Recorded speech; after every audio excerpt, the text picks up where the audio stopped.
morning to everybody. My name is Tommaso Galli and I work for the EUI Permanent Secretariat as a project officer. I'll be your host for today, the person, say, running the sessions. First of all, apologies once again from our side. We had problems, as you've seen, with a WebEx. Now we've seen that more and more participants have come, so we decided to kick off the meeting. Before starting the meeting, let me just remind you more or less how the event is going to be structured. We will have, first of all, 4 consecutive short PowerPoint presentations. We will start off with an introduction to our new initiative, to the European Urban Initiative. We will then move to another presentation, which is going to be about the key reform principles between EUI and UIA, our predecessor initiative. We will then have a third presentation about the topic of the first call of EUI innovative actions, namely the new European Bauhaus. And then at the end, we will have a 4th presentation in this consecutive list of presentations, which is going to be about project design, intervention logic, and application form. Please, at any point, at any time, starting from now, feel free to ask questions in a WebEx chat box. Why? For the simple reason that starting from 11:20 until 12:20, we're going to have a more interactive question and answer session. So basically, it will be my task to read out the questions in the chat box, and then my colleagues and all the speakers invited will be answered to these questions. At the end of this question and answer session, so basically from 12:20 until 12:30, we will have a final presentation about some sort of timeline of the next steps of this first call of EUI innovative actions, as well as a quick presentation about the self-assessment tool. As you've seen, we've started, say, 10 minutes later, so it's very likely that we're going to finish 10 to 15 minutes later, but this is something that we will then adjust on the way. Now, without further ado, I'm pleased to kick off our event with our first presentation. And the first presentation will be held by the project coordinator of the EUI Permanent Secretariat, Agnieszka Silucek. Please, Agnieszka, the floor is yours. Thank you so much, Tommaso, and good morning, everyone. Once more, apologies for our little delay and some technical problems. Hopefully, the rest of the meeting will go smoothly. It's our first online meeting, so we are also learning here. Let me start with a really short introduction to EUI in general as such, before we dive into the topic of today's session. So, some of you might recall that in the Cohesion Policy Legislative Package 2014-2020, in this package included the establishment of Urban Innovative Actions Initiative. This is the initiative that Tommaso just mentioned in his introduction. And some of you might be maybe familiar with this initiative. EUI, so the current initiative introduced by the 2021-2027 Cohesion Policy Legislative Package, is a successor of this initiative. It's not a simple continuation, it's a bit more. In a moment, my colleague, François DG Regio, will tell a bit more about key reform principles, what are the key differences between these two initiatives. But for those of you who are familiar, let me emphasize that EUI builds on the previous programming periods, which means that if you're familiar with our eligibility rules, or you're familiar with our key financial framework, or you're familiar with our electronic application system, then there will be no surprises or certain changes here.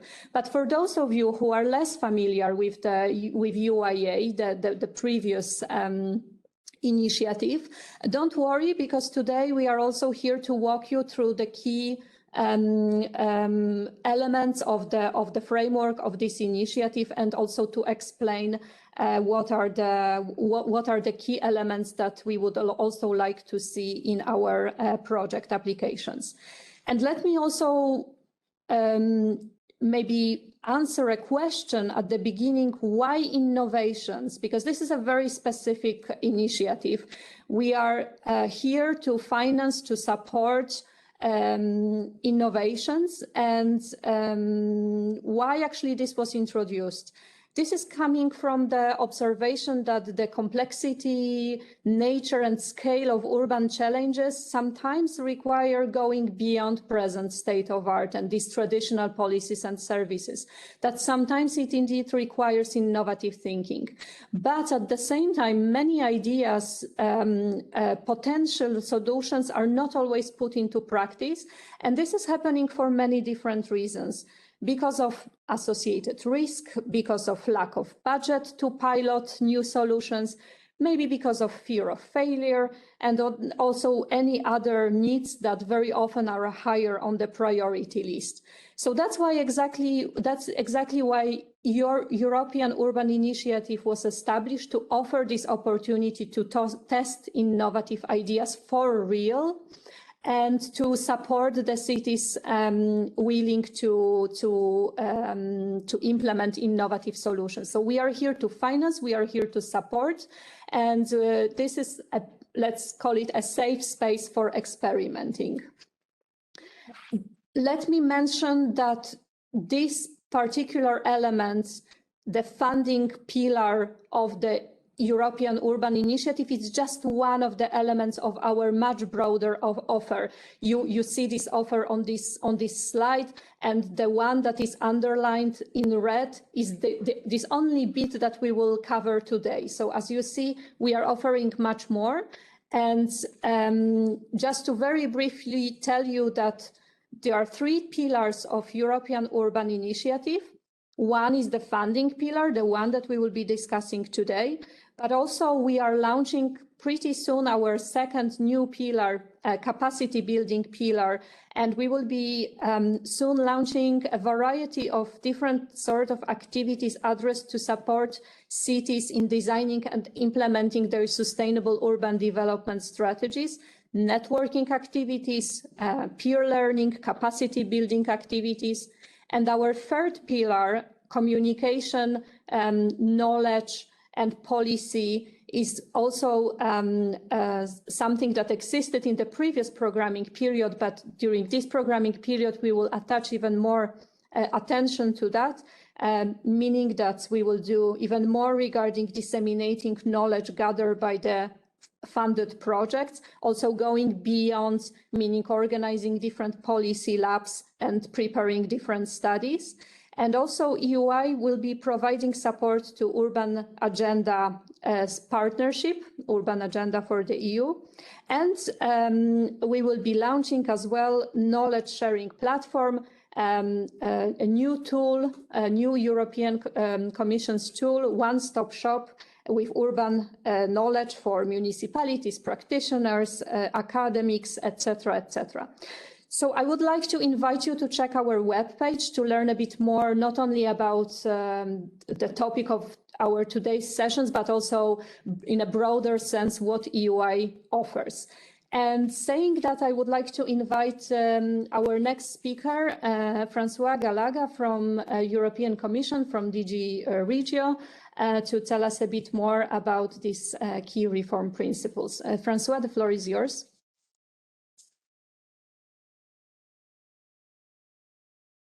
Yes, good morning. Good morning to everyone from my side as well. I hope you hear me well. Yeah, okay. Thank you, Agnieszka. As a member of DG Regional and Urban Policy teams that has been directly involved in the setting up of the European Urban Initiative, I'm glad to take part to this seminar, and I hope that it will be as informative as possible to all of you connected today, and that the technical problems hopefully are now solved. I will intervene a bit later in the seminar to give you a bit more details about the technical specifications that relate to the first call on innovative actions. But before we do that, as Agnieszka already emphasized, I believe it is important to take few extra minutes to let's say, to detach ourselves a bit from the very content of the call and pay some attention to the reform context within which it is operated, because it will already provide you with a first hint on what we want to achieve with the projects that will receive funding from the EUI. So we can move to the first slide, please. Yes, perhaps a subsequent one, if you wish. As Agnieszka was mentioning already, with the European Urban Initiative, we have entered into a new era that is closely related, of course, to the reform of the wider cohesion policy and its urban dimension for 2021-27. As we speak, the urban innovative actions as a first generation model you may be familiar with is still ongoing and continues to produce some results on the ground on which we are capitalizing. But with the EUI, we are opening a new chapter where indeed, the urban innovation will be framed into a more complete set of services to foster innovation of all urban authorities across Europe through peer learning, the support to the urban agenda for the EU, and a number of other tools in preparation that Agnieszka also mentioned, policy labs, studies, and so on. The objective there is to create an effective value chain at the service of the wider cohesion policy through complemented action with the Interreg program URBAC 4, not only because it is an obligation according to the regulation package, but also because, of course, it makes sense to work more effectively together. Many of the tools that are in preparation are still in the making, and we will be inviting you to discover these in more details at the occasion of the Next Cities Forum that will be commissioned signature event to officially launch the European Urban Initiative that will take place in March in the city of Torino next year. But for the time being, what is important to retain, especially for representatives of city considering to apply for the first call, is, well, to encourage you to keep in mind this value chain while you will be preparing your projects, because, well, it is nothing less than contributing to feed these value chains that we will be asking you to do. As you may know, already 1/3 of the current cohesion policy, we speak about more than 150 billion euros are currently implemented in various forms of investment in urban areas in the 14-20 programming period. And this proportion is likely to be even bigger over 21-27, with a budget increase from 5 to 8% of the European Regional Development Fund that will go to strategies and projects designed and implemented under the direct responsibility of local authorities. And we will have a new cross-cutting objective for Europe closer to citizens that will give greater flexibility for place-based, integrated and participatory approaches to sustainable urban development. In this context, the European Urban Initiative will have dedicated an envelope of around 350 million euros for innovation, meaning a financial volume that will be smaller, but nearly equivalent to the one that was available under the urban innovative actions. This means that all the rules and procedures that you will learn about today and in subsequent seminars have been precisely tuned at bringing the UIA model to a new level and direct the limited funding that we have to projects best suited to inspire the use of cohesion policy programs that are aimed at achieving these overarching cohesion policy goals. Next slide, please. What all this means in practice, of course, I will not be able to enter in introductory words in very details, but you will find here summarized on this slide for further consideration the key ideas on what matters the most from Commission perspectives. In a nutshell, we will be prioritizing certain forms of innovations which bring stronger added value for cohesion policy, and will be seeking for a leading role for cities as first public institutional links with the population to deliver on the green and digital transition on the ground. We want them to be on the lead of innovation processes and not as intermediaries of innovations that would be carried out by other actors. We aim at getting better measurability and comparability of results from our innovative actions with more traditional approaches, including by suggesting the use of indicators directly in each of our calls. And as you will see later, this will be already the case with the first call on the European Bauhaus. We have higher expectations also as concerns the operational readiness of projects, including in a highly volatile context that COVID-19 and the multiple repercussions of the war in Ukraine have left us with. Assistance, and Secretariat will elaborate on this, will offer some assistance to help projects to get ready, but there will be also some consequences, severe consequences for those that will not have a number of operational conditions met, or that will be not able to implement their solution within the timelines which have been defined. Moreover, projects, and this is a very key novelty from the EUI, will be also called to consider the early identification of partners elsewhere in the EU to benefit from transfer activities that will become an integral part of the experimentations, serving not only the purpose of building new solutions, but also seeking their replicability in other urban contexts. Last but not least, plans will also have to be well thought when it concerns the financial sustainability and upscale scenario of the tested solutions, either through embedded financial schemes or the identification of funding sources that could be mobilized at lower costs or at lower risk after the testing phase from cohesion policy, other public or private funders, or the benefiting urban authorities themselves. So all in all, as you may have understood, stakes will be quite higher on many fronts for the urban authorities, but same as the rewards if we succeed with these reform principles, because it will bring stronger innovations, also having better chances to be deployed at wider scales with the multiplier effect of cohesion policy programs themselves. So this is all from me from now. Tommaso, I give you back the floor, and I will be providing extra details on the call on Bauhaus when asked to do that. Thanks. Thank you very much, Francois. Thank you very much, Agnieszka, for your presentations. We've just reached the threshold of 150 participants, so welcome to those of you who've just joined us. For those of you who've just joined us, we've had so far general presentations about EUI as a new initiative, as well as a presentation about the key reform principles. Once again, let me remind you that this call is going to be video recorded.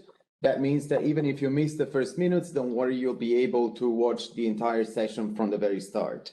Now we will move to a more, content-centered part of our event this morning. We are going to talk about more in detail about this first call of EUI Innovative Actions. So once again, I'm pleased to pass the word to Borislava Woodford of the European Commission, the Joint Research Center, and once again to Francois Gallagher of the European Commission DG Regio. And the content of the presentation is going to be about the first call for proposals topic, namely the new European Bauhaus. So, Borislava, please, the floor is yours.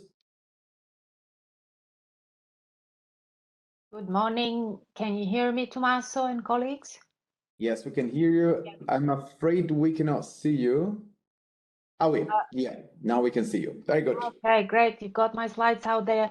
Good morning to all from the Joint Research Center of the Commission. I'm sitting here in sunny Brussels, and I would like to take you through quickly to the principles and values of our initiative, and also how it all came about, how it was organized, what we've been doing and trying to achieve in the last 2 years. My name is Borislava Woodford. I have a regional development background because I spent over 12 years working with urban authorities and other authorities with my former colleagues of DG Regional and Urban Policy. And before that, I have 11 years of working in the private sector, so I have a fiscal and legal background.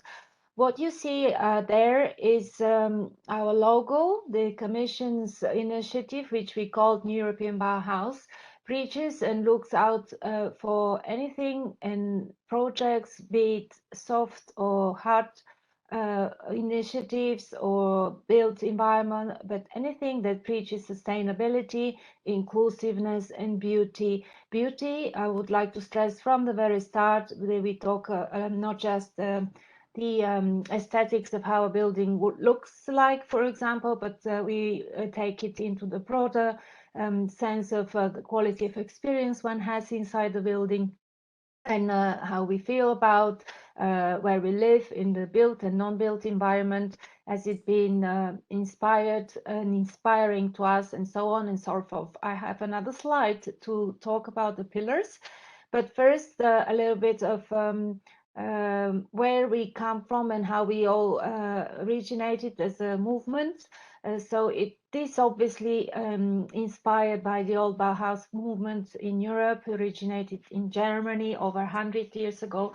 What we're trying to do here is to give a little bit of a soul to the Green Deal, in the sense that we want to bring arts and culture under the auspices of the Green Deal mantra.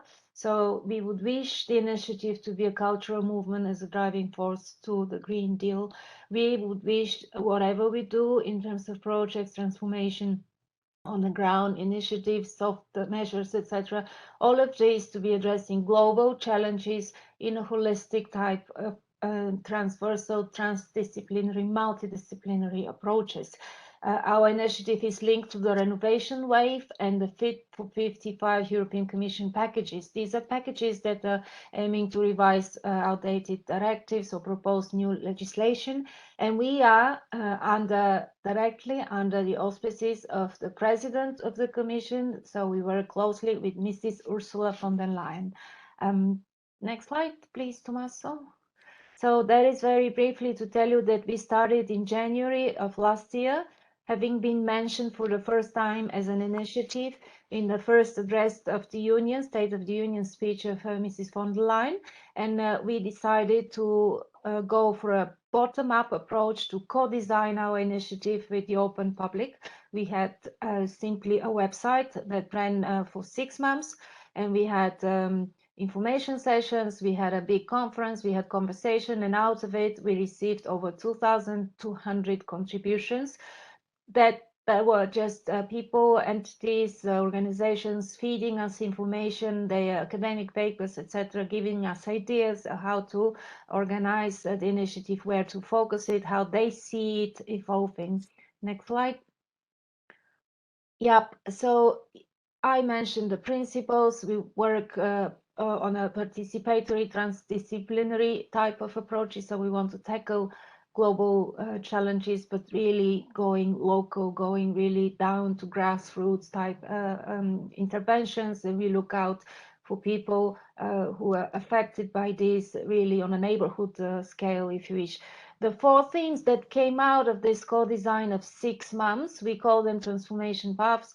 The first wish that people wanted us to concentrate on was the wish to reconnect with nature. People were in lockdowns at the time of our co-design, and a lot of them were really longing to see their local square, the local park, to go back to building in a more modern, nature-based type way, to reconsider repurposing, refurbishing of our built environment from the point of view of sustainability. So sustainability for Bauhaus is really climate-related sustainability. This is what we talk about. We preach projects that are in harmony with nature, in harmony with our planet. The second wish was that people were longing to gain a sense of community. They had lost a little bit of belonging, and there's very much of the same kind of wishes that come throughout the period of COVID lockdowns. That is not surprising, but not only related to the fact that we experienced a very difficult couple of years, just in general. People wanted to regain some kind of community and belonging.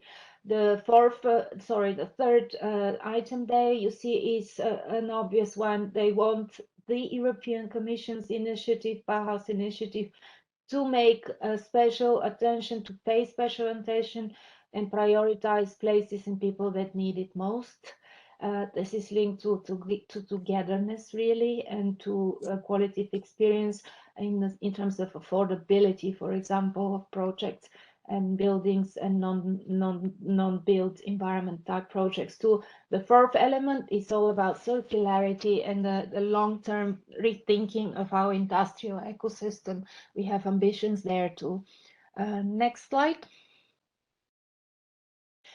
All of this information is compiled into a 16-page document. It's called a policy paper. It's called the European Commission's Communication on the Bauhaus.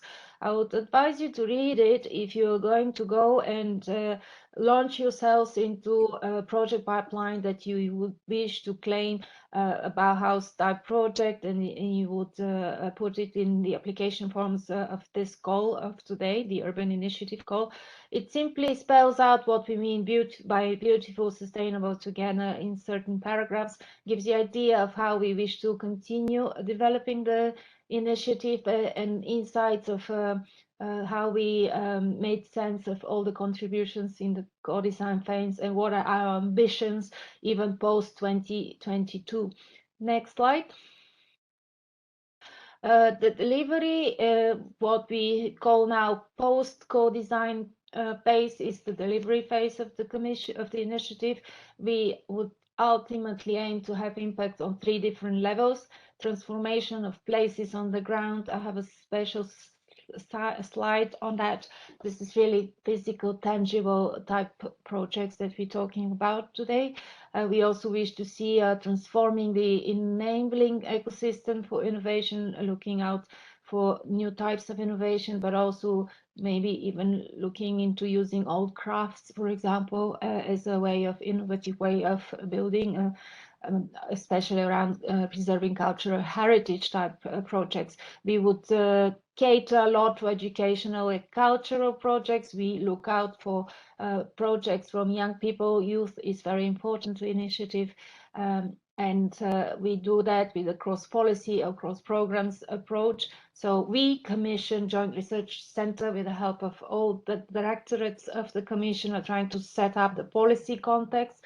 We are trying to mobilize EU funding behind our initiative for purposes of beautiful, sustainable and inclusive projects, but we also call on all member states and in all the EU states, not just member states, for them to mobilize their own resources, be it in shared management or beyond, because whatever is available in Brussels at our level will never be sufficient to have an impact on all these 3 levels that we spelled out above on that slide. Next slide is on places, because the Urban Innovative Initiative is really about demonstrating what can be done in the built environment more than non-built, I would imagine. But for places and what we call demonstrator type projects, we as an initiative also wish to offer capacity building. We want to support small scale projects.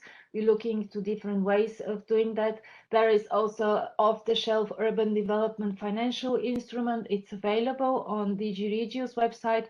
So that is a model you can take as an urban authority and combine finances that come from the private sector with EU funding. It's a very interesting off-the-shelf type model that some urban authorities may find useful for purposes of Bauhaus projects. When we say we Commission want to walk the talk, we are also trying to reduce our carbon footprint. We are reducing the number of offices we use in Brussels. We've just recently refurbished main visitor center in a more modern and Bauhaus way with recyclable materials. I just wanted to point that out for those of you who visit us in Brussels and go to Charlemagne building. There is a new visitor center inspired by the values of our movement. Next slide.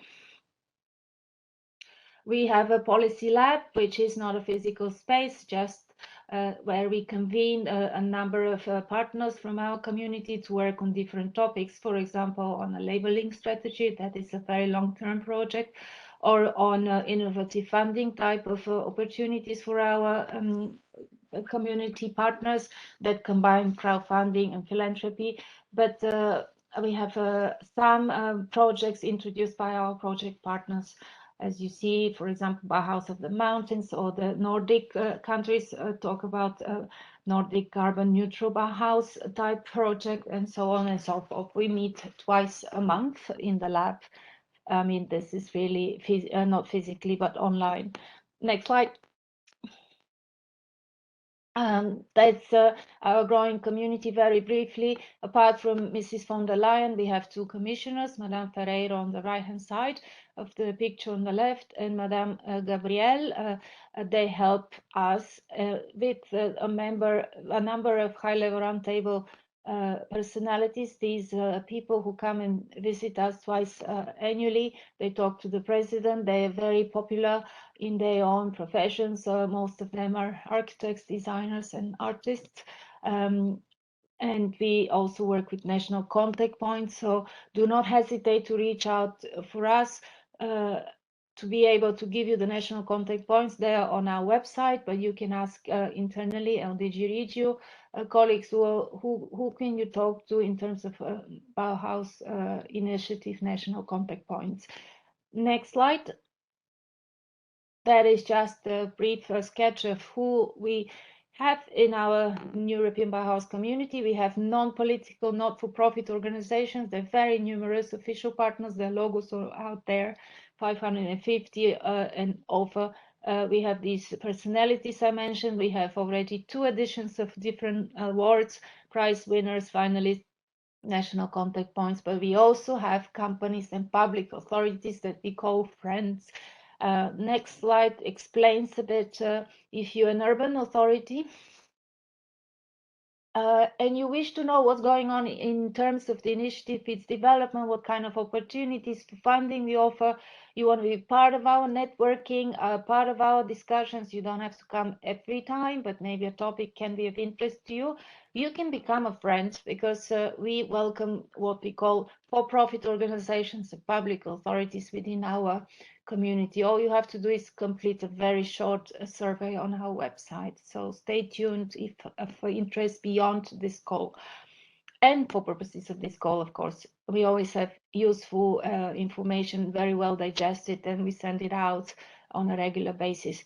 Next slide will offer you a snapshot of what we had as a festival, a 3-day activity organized and animated by the Commission in Brussels, but with over 200 side events all over Europe. It was a great place and time for us to demonstrate how the initiative is developing, and how we wish inspirational talkers to inspire us for further development of the movement, and to meet really partners and project promoters in one space. We will have another festival, but in a 1.5 years time. And next slide also probably shows a bit of the stats. Yes, lots of projects. We had 60 excellent speakers from around the world. You can also check out our highlights, the photos of the festival, all on our website. And the next slide will probably show our winners of the 2nd edition of prizes.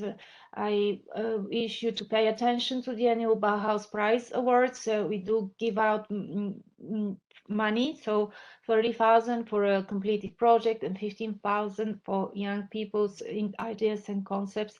You can look out for them. Next slide shows the next edition that is currently in preparation. So 2023 is the European Year of Skills, and we will have a 3rd strand to the prizes, linking anything that you have as projects for purposes of education and learning. So the European Year of Skills inspired us to have an additional strand within the traditional prizes. And when we say coming soon, we're aiming to open the call for prizes for 2023 already in December of this year. And the next slide. touches briefly on 6 mega projects that we sponsored with the help of the Lighthouse Demonstrators Horizon funding. So we've identified 6 projects. They span over 15 locations, and they budgeted for 30 million of euros funding. And the next slide, I've highlighted just maybe 4 out of these 6. You can Google these projects. They are still in the making, so we just received the project proposals. But if, for example, you type Desiree, the Designing the Irresistible Circle Society project, the very bottom one, there is a lot of information already on their website. Why and how they combine inclusivity, circularity, and reconciling cities with nature. These are their main themes, and the project spans several member states. So it's these are inspiring examples, but bear in mind that they are also funded by Horizon. So their spin is really European Bauhaus, but with a touch of research and innovation there because of the funding instrument. So for inspirations, to look out for the Lighthouse Demonstrators. Check them out. They're still in the making, as I said, so you're not going to see completed projects, but you'll see what project proposals are out there, how people got together behind the project proposal. Next. Yes, communication, newsletter, website. Our website is very popular and it gets a lot of visits. Young people follow us on Instagram. I think we are now at 26,000 followers. Actually, we have a Twitter account. Communication is important to us. You can just become a newsletter subscriber. All you have to do as an individual is go and put your name and email on our website. Next. I mean, that's it. Follow us, stay tuned. I'm also happy to continue on this call and answer some particular questions that you may have in terms of European Bauhaus initiative. Thank you. Thank you very much, Borislava, for your presentation, very comprehensive and clear as well. We will now have a quick complementary presentation, once again held by our colleague of DG Regio, Francois Gallagher. And then we will move once again to the more, say, technical part of the UI Innovative Action School with a final presentation for this first part of the event about project design, intervention logic, and application form. But yeah, without further ado, I pass the word to Francois. Yeah, thank you, Tommaso. I will indeed promise to try to be brief, to leave as much space as possible to the discussion, and we'll try to limit myself to complement what has been explained by Borislava, focusing on some of the features of the European Bauhaus that we are the most interested in with this specific core. Indeed, that has to be distinguished from other sources that are mobilized for the support to the European Bauhaus. As you as has been stressed by Borislava, the European Bauhaus is indeed by design a very far-reaching initiative that addresses many challenges, and we have to appreciate it here from the perspective of cohesion policy as such. Can you go to the first slide of my presentation, please?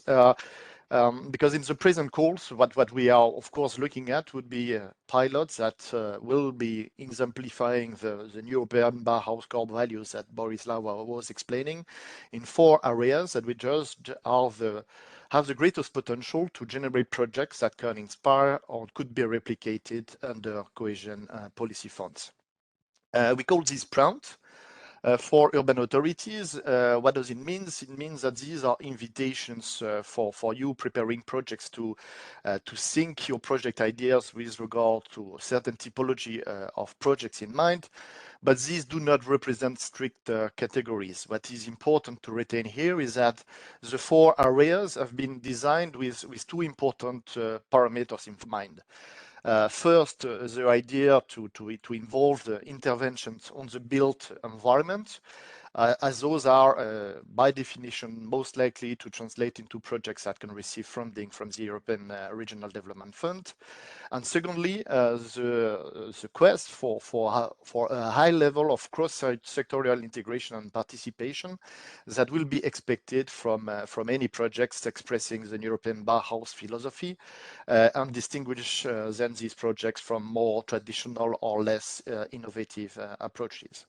So this is where, for instance, renovations undertaken in the spirit of circularity or projects involving the reconversion of building for housing purposes will not only need to reach highest energy and carbon neutrality standards, be also pleasing to our eyes through the use of architecture, art, or design, but also be, well, translate into functionalities of buildings that are more inclusive, meaning more affordable, more accessible to people, and maybe also give rise to new jobs or new skills opportunities, especially for the most disadvantaged groups of our communities. The idea is indeed, on top of it, to activate, as Borisa was putting it, a sense of community that would imply new forms of engagement with the population in co-design, co-implementation, possibly through the use of new technologies or digital tools. So, in other words, with the European Bauhaus, we start from greener interventions in the build of the environment, but it also implied a wide range of other activities that, taken all together, makes the difference and constitutes the real innovation. And obviously, the same logic would apply for projects involving the preservation of cultural heritage in a more sustainable way, or the regeneration of urban spaces through nature-based solutions, for instance. These should all translate into projects that will not only contribute to achieve environmental goals, but also propose new forms of relations between people and places, where most of us contribute to and benefit from investments in the green transitions. What is also important to emphasize here, and is connected to one of the reform principles I was referring to earlier, is that we want to see precisely what will be the role to be played by your urban authorities in these projects and processes. Because of direct competencies of municipalities in urban planning, inland mobility management, housing, but also because of your knowledge about local innovation ecosystems, you should be instrumental in turning all these European Bauhaus principles into realities on the ground. So this means being able for the municipality to be actively involved in the experimentation by mobilizing your competencies and human resources, also showing how the cities will be able to mobilize around them the largest and most transdisciplinary partnership possible. And also, and that's quite important as well, described in your applications the wider strategic frame within which the projects will be operated, meaning your vision at medium to long term in terms of climate action and beyond, just to show what would be the perspectives for the experimentation, for an experimentation that would not be made and taken in isolation from core policy management, and will then provide for clear and tangible perspective if the experimentation is successful, again, in terms of sustainability and upscale potential. Next slide, please. In the same vein, and this is another novelty compared to how things were organized under the UIA, the present call lists a number of specific objectives from the European Regional Development Fund for 2021-27. The specific objectives that will be best matching with the type of intervention I was just describing. There, the intention is also twofold. First, at application stage, it should guide urban authorities to elaborate further on relevance of proposals with regard to cohesion policy. As I said earlier, this relevance will be carefully screened during the selection procedure. So applicants will have to choose among these specific objectives those that best correspond to what they have in mind from the point of view of the investment that would be undertaken, targeting more precisely energy efficiency, nature protection or culture, or also having in mind what municipalities know about how these specific objectives are expected to be addressed in programs of cohesion policy at local, regional, or national level. And I would say starting from their own sustainable urban development strategies, especially if they were planned to receive ERDF funding within the 8% envelopes that I was mentioning earlier. Indeed, and this is the second most important reason why we mention in the call these specific objectives. For later, the idea is to improve the readability of our EUI innovative actions for managing authorities of ERDF programs to raise the prospects of these experimentation being sustained, being upscaled with programs, especially when the EUI funding will get exhausted. Next slide, please. And this will be my last one for today. A new novelty here again is a whole set of indicators that we are inspired from cohesion policy common indicators that we propose in the call to help you to define your monitoring and evaluation scheme for the projects. You see displayed on the slide a couple of these output and result indicators. Here, again, it's important to retain that the list of indicators in the call is not limitative, and that the use of these indicators is not compulsory either. Our recommendation is to use these indicators with common sense when, of course, they make sense to complete the indicators that you will have defined by yourself to get a complete overview on the different facets of your projects and of performance that can be measured, in particular in view of capturing again the end-to-end European Bauhaus transformation that the project would enable when it comes to sustainability by using indicators relating to the cuts in greenhouse emissions, for instance, translation in terms of inclusiveness, for instance, measured by jobs created by the projects potentially, or the participation levels through the measurement on the number of citizens or targeted group people that will be mobilized in co-creation. These are examples. The list which is published on the UI website is rather long, and we have tried to build it with a view to cover a quite high number of different scenarios. But again, these are suggestions. There could be many other ways that could be acceptable anytime that are defined the clear indicators that can be translated in quantifiable and unreachable and realistic targets. This is all from me by now, and I will be standing ready with Boris Zalaba to reply to your questions later. Thanks for your attention again. Thanks, Francois, again for the presentation. We will now move back to Agnieszka for the last presentation, and then we will have this more interactive question and answer part of our event. So please, Agnieszka. Thank you so much, and thank you very much, Borisława and Francois, for presenting the first topic of our meeting today, which is the theme, the European Bauhaus, as a theme of the first EUI call. And now, on behalf of my colleague, Nelida Hanco-Herrera, and myself, I will walk you through our presentation regarding the second topic of today's session, which is about project design.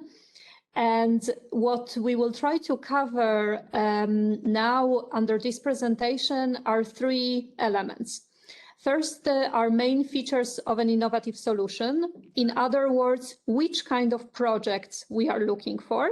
Then we will talk a bit about intervention logic, how to shape it, what does it mean, what is intervention logic.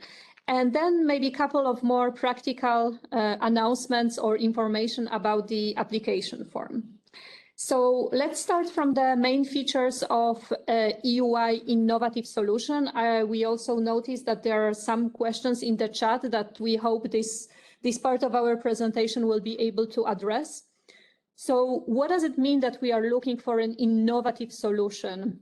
It means that we are looking for project proposals that should be new, bold, and should have an experimental character. They must go a bit beyond present state of art, or so to say, business as usual. And they cannot be previously tested and implemented in EU, meaning that even if you think that this is that this is an innovation for you, for your city, but this is already tested and being implemented in some other European countries, because we are initiative looking for innovations in EU scale, cannot take it as an innovative solution. So how to check actually if my idea is innovative? We ask you in the application form to provide us with some research background and benchmarking. So in the application form, you are requested to explain how and to what extent the proposed solution is different from existing good practices, and how and to what extent you're building on those. We have some suggestions also in the application form. You will find that we ask you to check if your idea is indeed an innovation. And in order to do that, you can involve your local partners in this exercise. So reach out to your academia, industry, social partners, local experts, discuss with them, because naturally they will also have a knowledge and understanding what's going on around in Europe. You can also reach out to Cities Network, check different kind of project databases, thematic platforms of cooperation. In the application form, we give even more specific ideas how to do it, how to run this benchmarking. But this benchmarking exercise is pretty important because that will be the background information why you believe that what you do is innovative. But let me emphasize one more thing, because when we talk about innovation, of course, we can talk about something brand new, let's say. So something that is a completely new solution. Let's name it a revolutionary approach. But at the same time, we are also looking for solutions that are evolving over time and are building on lessons learned from the experience and from the past. This we can call evolutionary approach, meaning that your innovation is adding new elements to already existing ideas, and both approaches are fine. Moreover, when we talk about innovation, let me remind you that we are not looking only for technological gadgets. These can be products, these can be services, these can be processes. They can have more social character, can have more infrastructural character.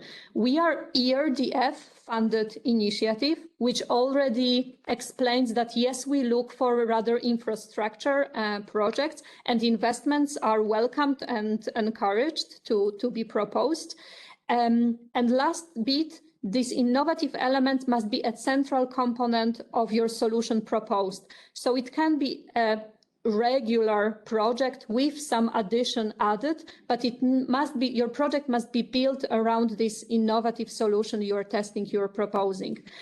I can give you one more maybe recommendation, how to check what kind of projects we are looking for. Take a look on our website. It's linked here, Urban Innovative Actions. There are already almost 100 funded projects there. Take a look, maybe you will be inspired, or that will bring additional understanding what exactly it means that we are funding innovations and we are looking for innovations. We are looking also for project proposals that are city-led, meaning that city proposing the project proposal has a strategic role in putting forward this particular proposal for funding. It comes from the city's needs, it's linked to the city's local policies and strategies. City is interested in potential scaling up of the solution, if only successful, and city is leading the partnership. Francois already explained that, of course, your project proposal must be linked to one of the cohesion policy objectives, because we are we are looking here for also a long-term inspiration, how we can inspire use of the mainstream programs.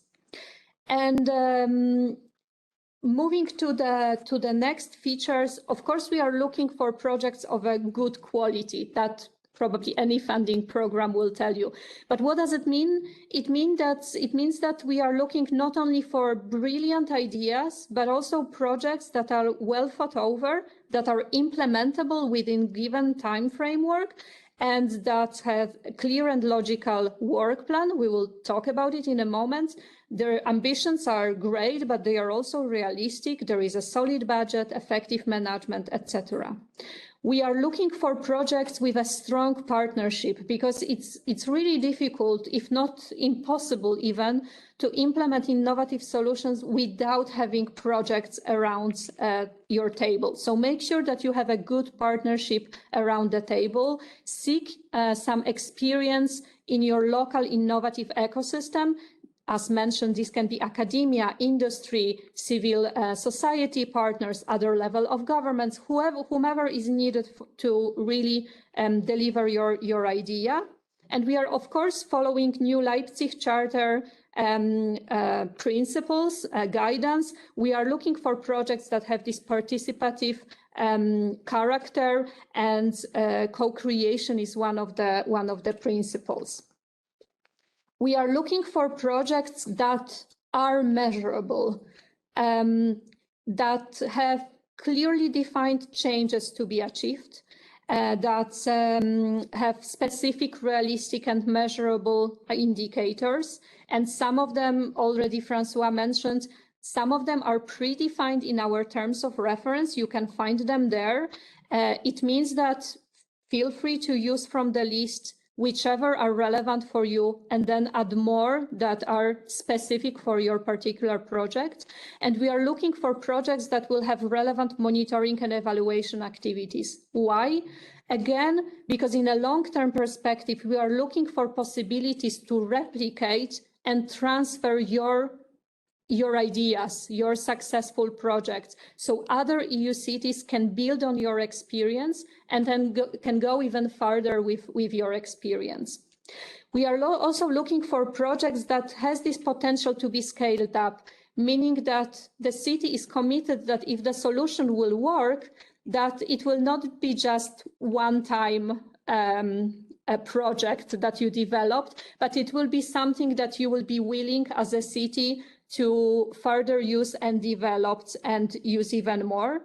And in terms of this long-term sustainability, we are also looking for projects that are able already at the application form, have some ideas. Of course, not everything will be ready on day zero. That's obvious for us, but at least there is this reflection, what's after when the financing will be over? So how to address future ownership and potential funding? What are the links to relevant local, regional, national strategies, ensuring this long-term sustainability of the project?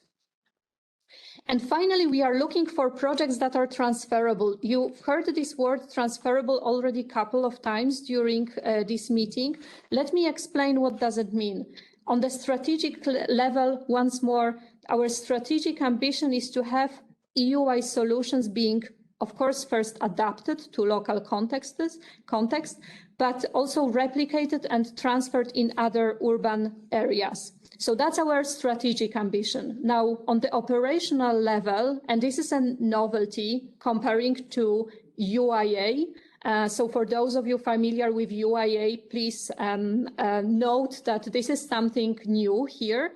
So on the operational level, each, as we call it, main urban authority, so the lead partner, our beneficiary, the city that is leading the project, will have to select and invite 3 cities from other EU countries, we call them transfer partners, to join the project implementation. It will be a process. So we will start at the application form with asking you, okay, please tell us which other EU urban areas have you identified that could benefit from replicating the innovative solution? And you can elaborate on geographical areas or cities with relevant characteristic. Relevant characteristic means that their characteristic is similar, their context to your context is similar, there are shared needs, shared challenges, and elaborate how you will, at the application stage, how you will identify most suitable transfer partner, what you will pay attention to while selecting them.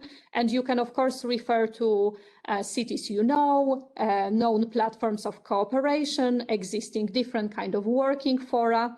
And if your transfer partners are already identified at the application stage, please show us the names of these cities, but also explain what is the rationale behind selecting these particular cities, so we have a broader understanding why this particular group. Now, there are some requirements regarding selection of transfer partners.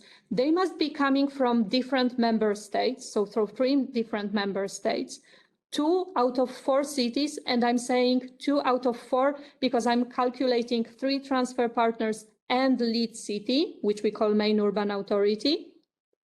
So 2 out of 4 should be located in less developed regions or transition regions. And we are also looking for cities of different sizes. So here you're free to invite really cities of different sizes. There are no restrictions here.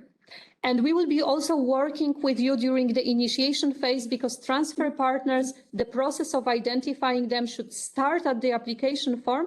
But here we have this comfort of finalizing it until the end of the initiation phase. I will explain in a moment what is this initiation phase. So we will also try to help you during this process to find the most suitable partnership. And let me also tell you that we will be launching for you soon what we call a matchmaking tool. So some sort of a notice board where on the one hand, main urban authorities, on the other hand, interested transfer partners will be able to just make their search visible on our webpage and maybe match using this way. I would like to promote our 3rd online seminar, which will be very much also dedicated to this transfer component. We don't really have today much time to go into the details, but we will have a separate session about that. So let me invite you to this session already now. Now, moving to intervention logic, in our guidance, you will find this simple, but maybe also useful drawing. Because intervention logic, for the ones maybe less familiar with this term, is basically the way from diagnosing, assessing initial situation and answering a question, what are our challenges and needs, all the way through designing what is my desired change, what are my objectives, what are expected results, and what is my work plan. So how am I going to achieve this change? What kind of activities I will propose? What are my deliverables and outputs? All the way to hopefully successfully achieved results and accomplished change. We have 2 types of indicators. I will tell a bit more about them in a moment. Result indicators and output indicators. You've heard in Francois' presentation, they were already, let's say, introduced. So this is the part of the presentation that I believe for many of you will not really be surprising or new, because I'm sure there are a lot of project managers in the room. So probably you're very familiar with what actually objective is or specific objectives are. This is more maybe to make sure that we are speaking the same language. So just to recap maybe key definitions, what we understand here. So main objective is, of course, what you aim to achieve through the proposed project, and that should go beyond the project duration. And it should articulate the strategic ambition of your main urban authority. So which kind of long-term change we are looking for. Specific objectives, and you can define maximum 3, will allow you to achieve this overall objective They are, of course, narrower in the scope and described in a more precise way.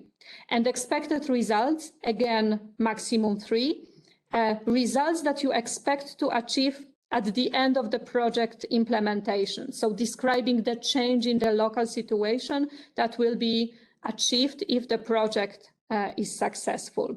And they, of course, should correspond to specific objectives. Here we have a small example for you.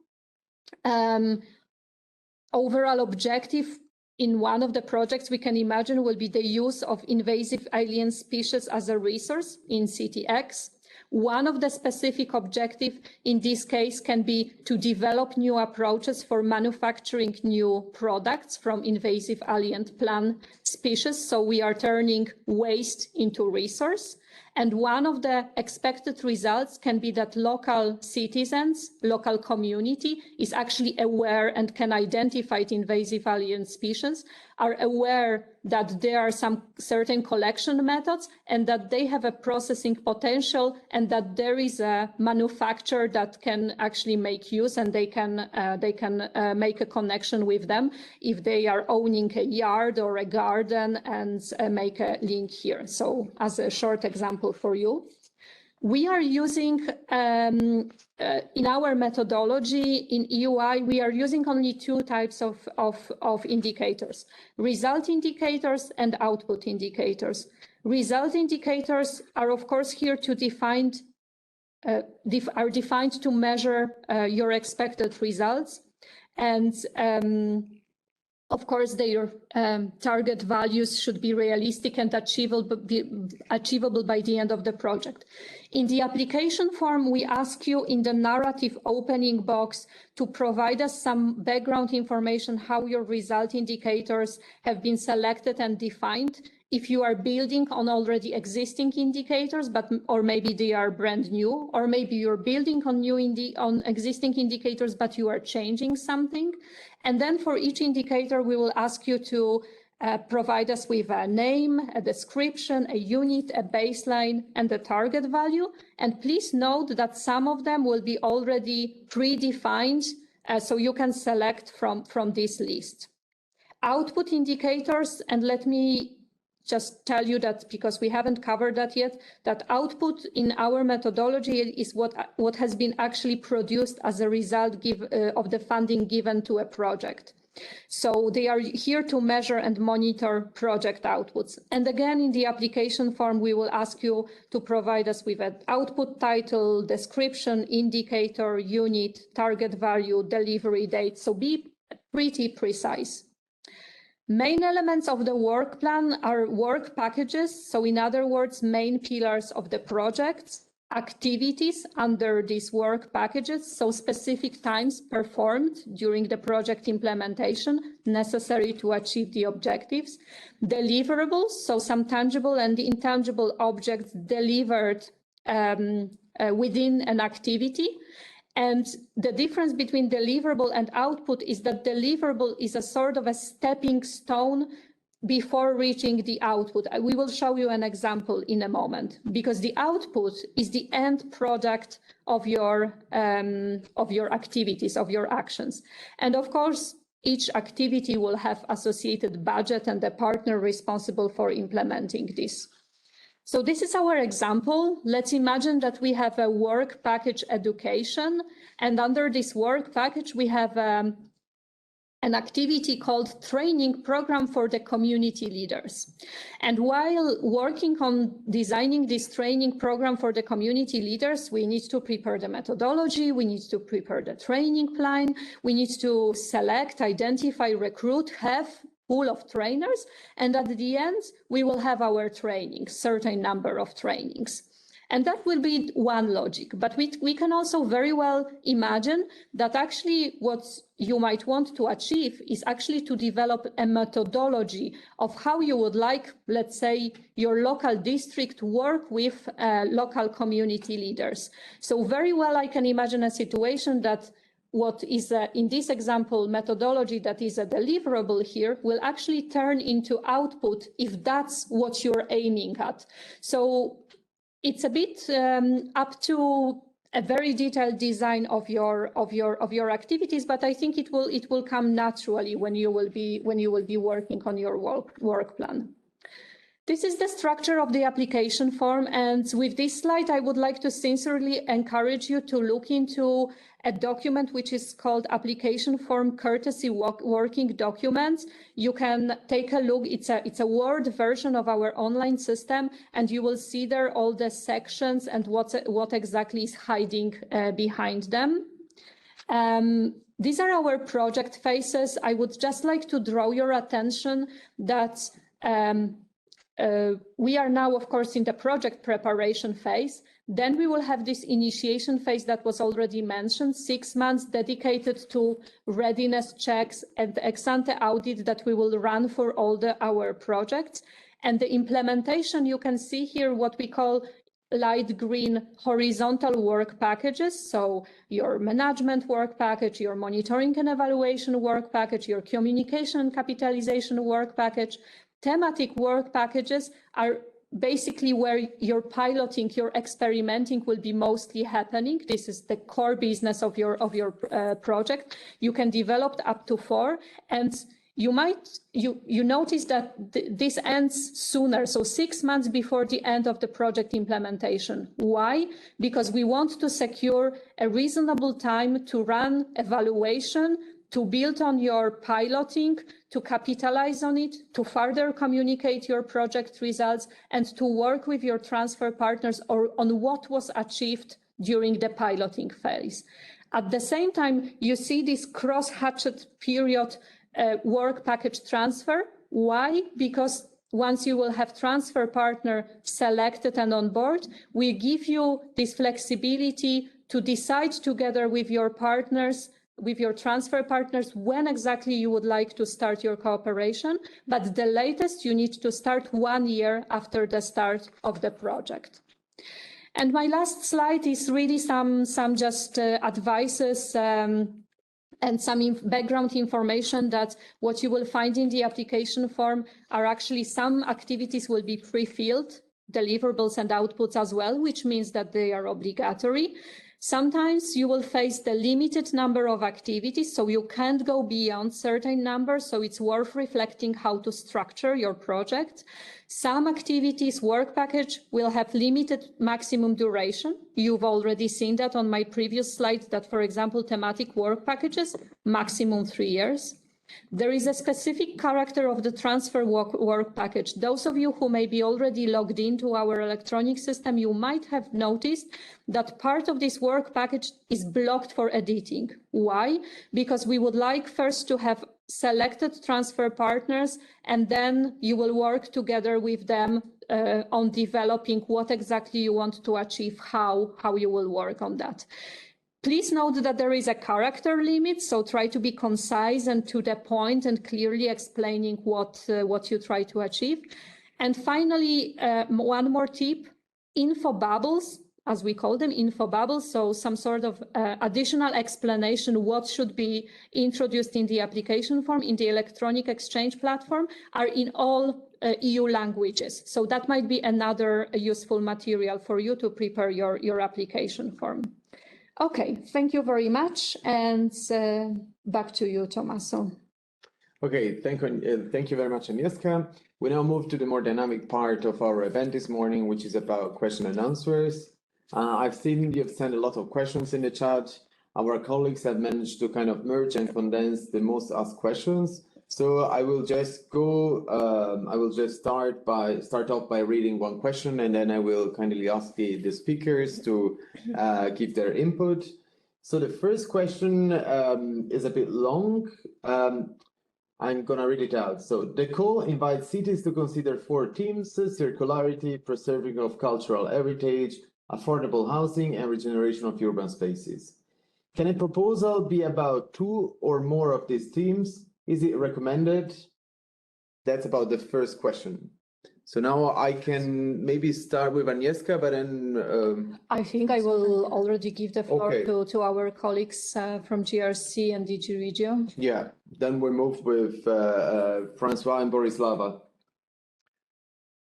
Yes, perhaps I will start here because in the end of the day, I think the reply can be rather simple. Huh? As I was mentioning in the presentation, the four categories are not established categories.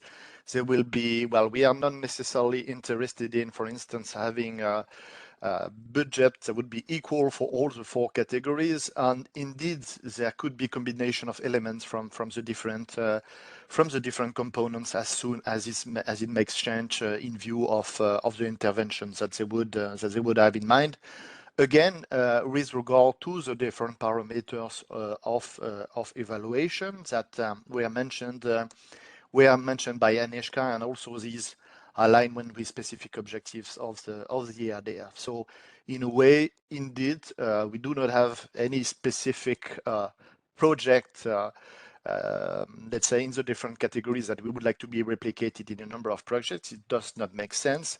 These are only starting point to stimulate your reflection on what it could look like for the different dimensions of circularity, reconstructing for housing purposes, and so on.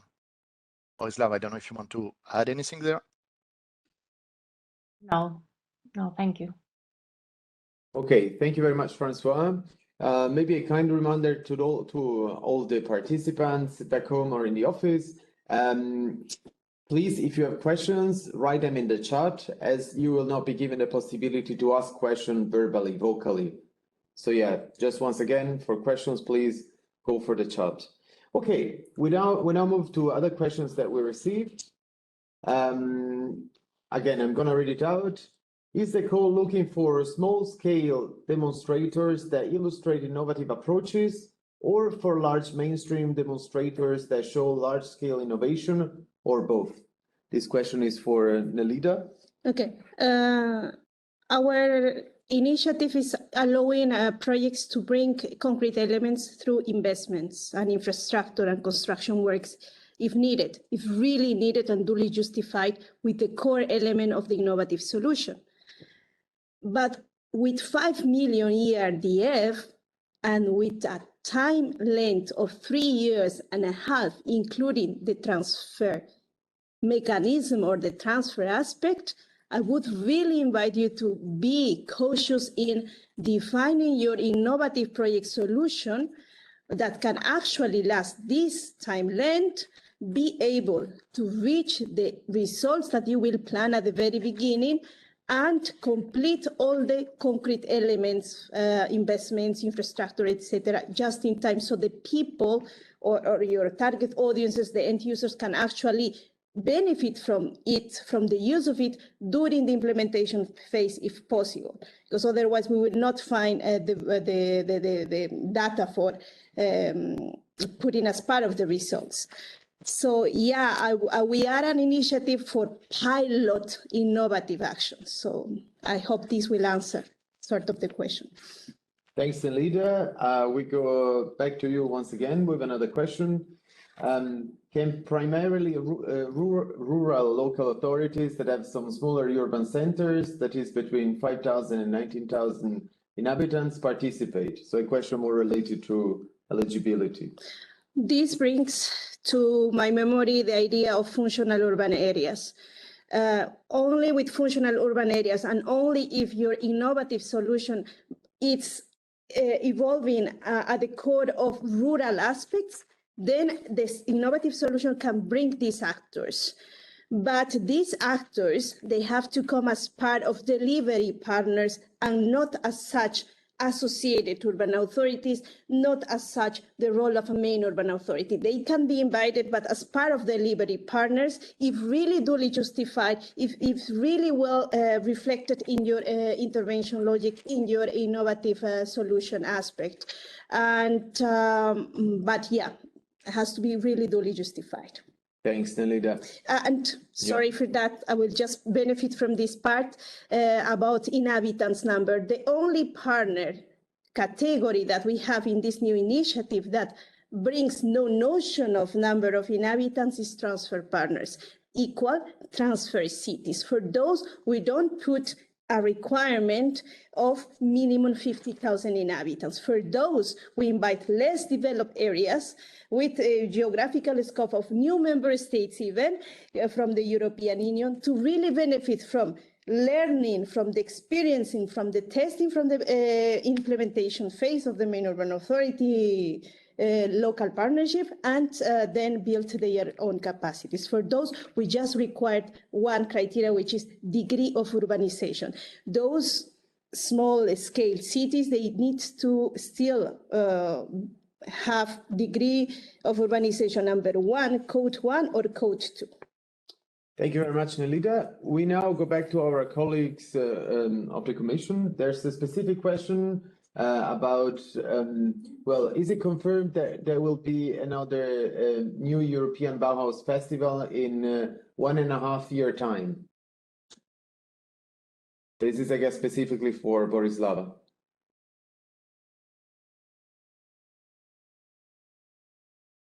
One second, Borislava. Now we can hear you. Yeah. Okay, I needed this button to unmute me normally.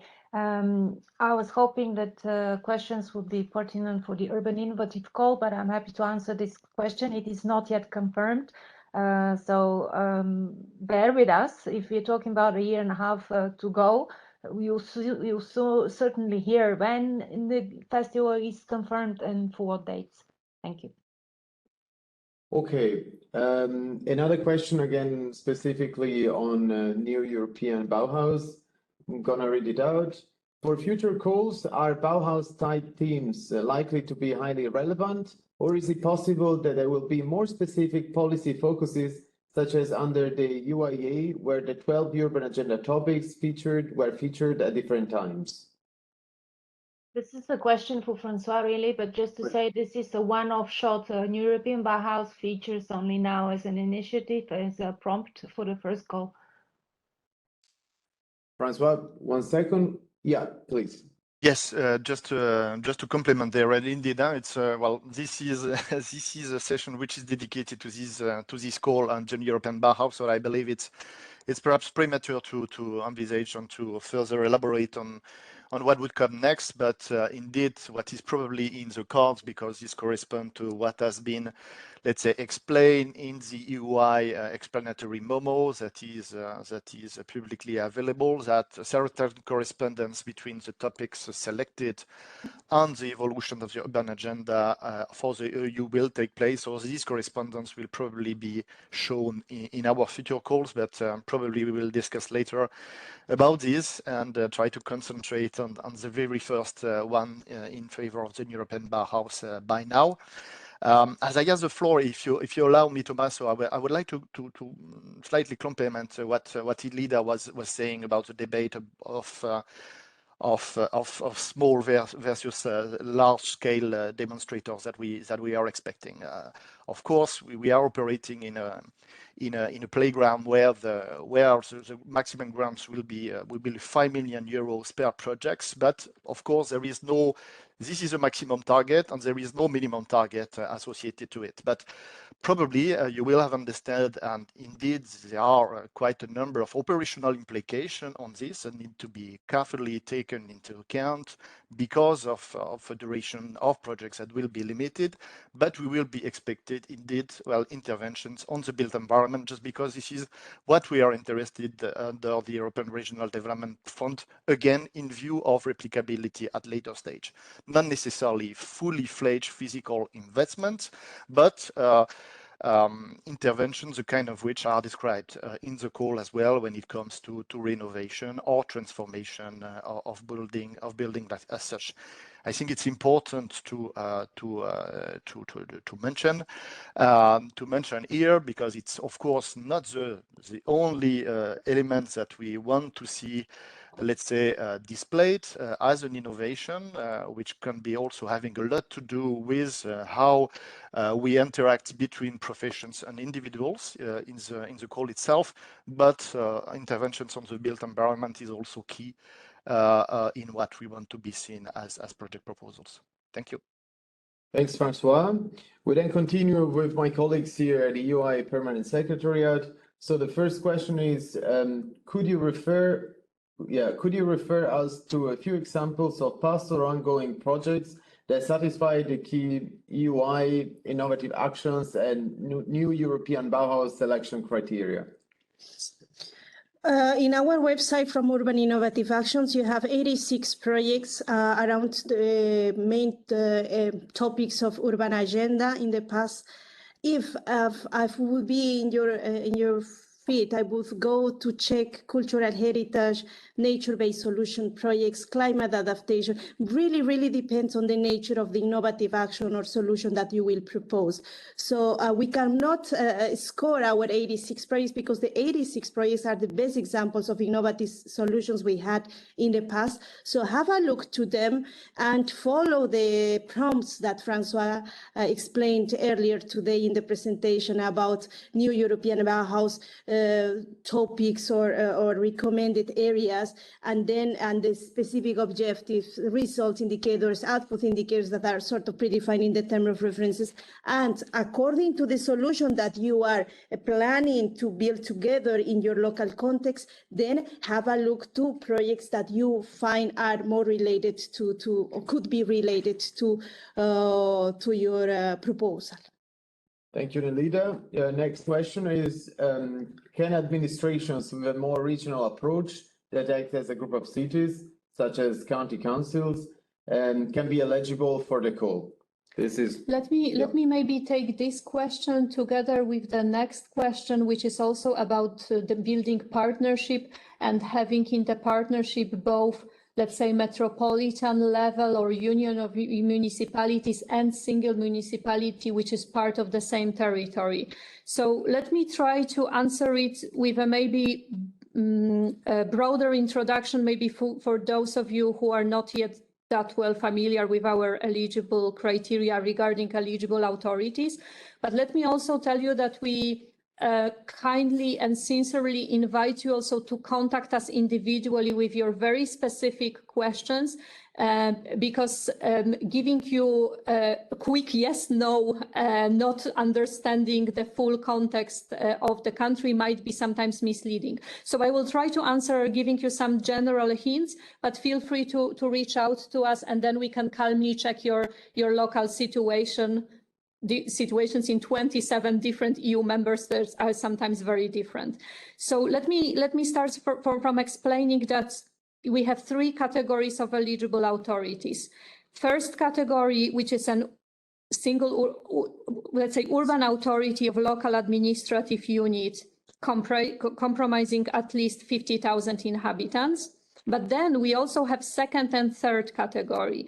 Second category, we are talking about associations or grouping of urban authorities with legal status of organized agglomeration. And here I will link to the question answered that this needs to be officially recognized as a tier of local government. And this is a very key feature here. So that must be different from the regional and provincial level. If this is a case, then we are not talking about, if you are a regional level or a provincial level, we are not talking here about the second category. And there must be this national law obligation for the municipalities, city council from this particular area to join this supra-municipal organization. And our third category is, let's say, built more on a voluntary basis, meaning that there is an association or grouping of cities purely voluntary coming together and saying we want to submit together a project. Of course, together they need to have minimum 50,000 inhabitants and they need to be predominantly urban.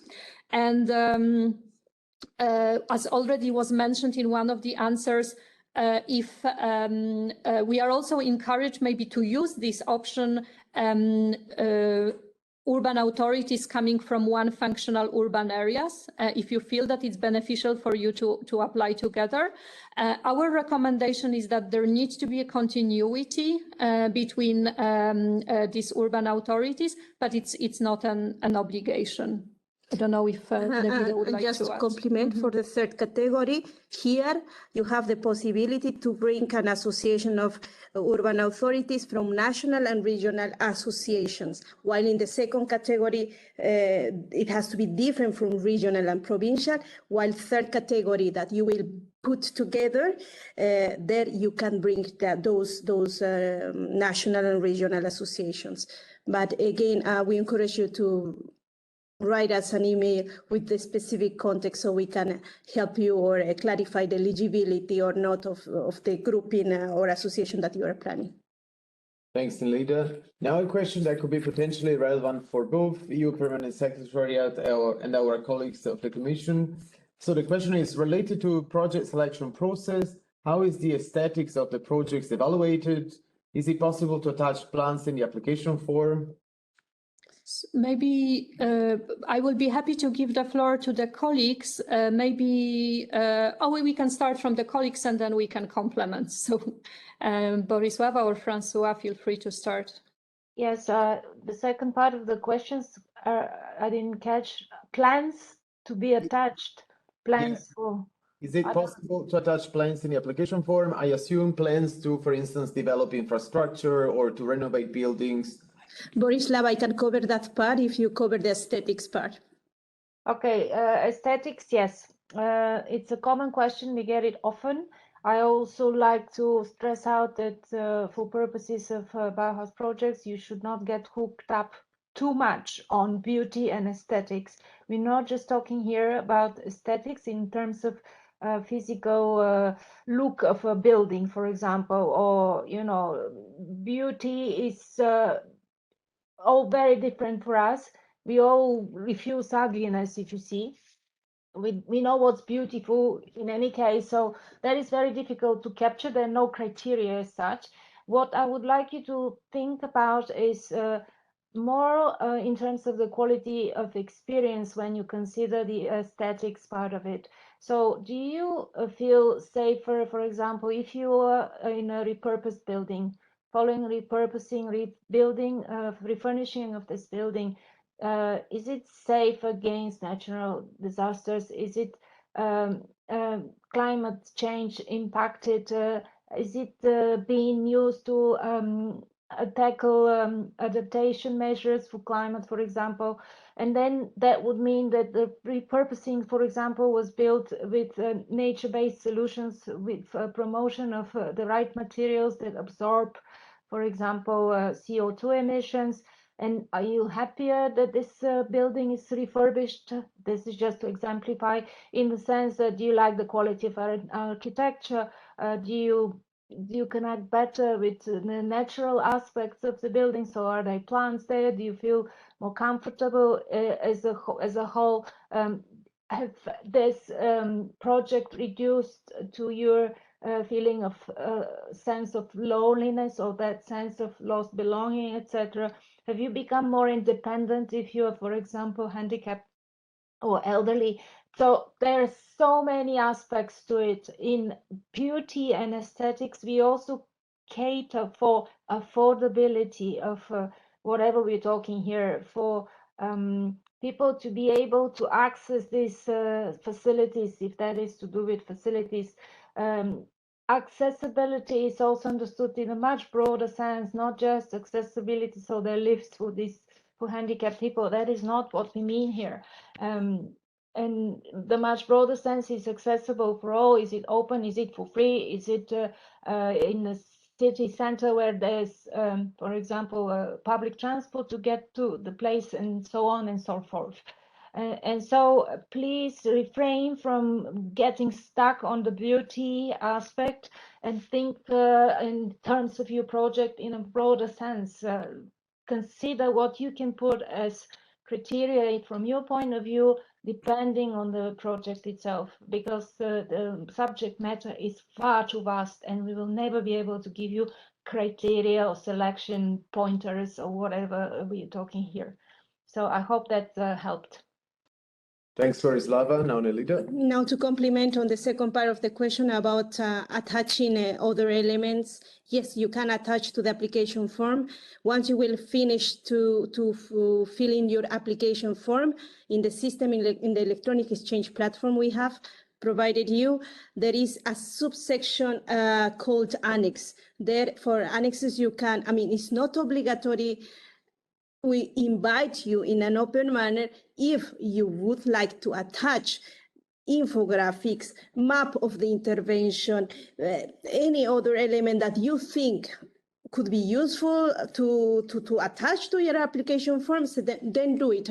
You are invited to do so. But if not, this is not something that we will evaluate or reduce your evaluation from other project applicants. The maximum capacity we have is 5 megabytes for the annexes. So then, you are invited to do so. Thank you, Nelita. We're now going to have two questions related to transfer. The first is there a platform where potential transfer partners can be reached out?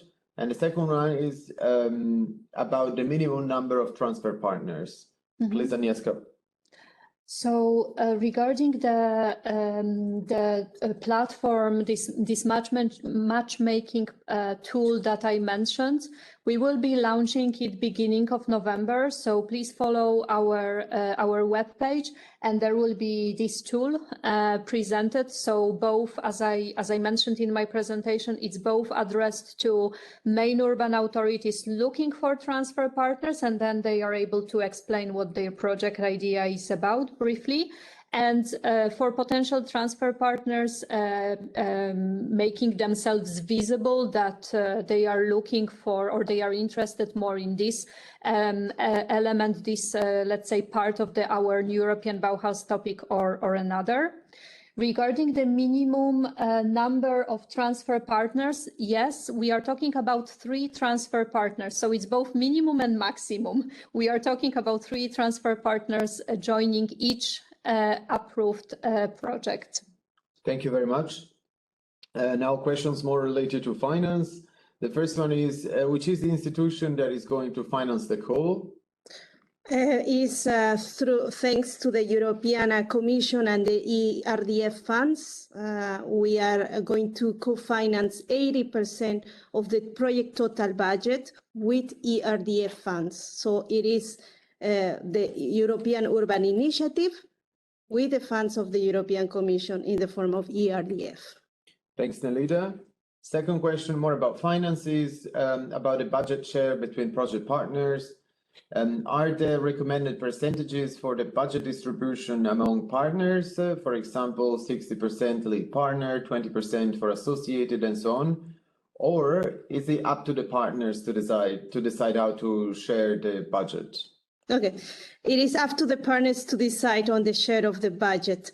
And this, I will benefit from this question because I experienced in the implementation of urban innovative actions projects that some misunderstood or were afraid that if they do not allocate most of the budget under the main urban authority, they will not be selected as project, and therefore they sort of put or allocated there. And then during the implementation, we were facing with requests for changes, for major budgetary changes, or blocking them even because main urban authority has to go through strict processes, public procurement, etc., for doing specific services or completing actions or tasks, while other partners from the partnership could the delivery ones could actually do it in a faster manner and helping us to reduce the time and helping us as well to implement in time the solution. So please, guys, do not misunderstand this message.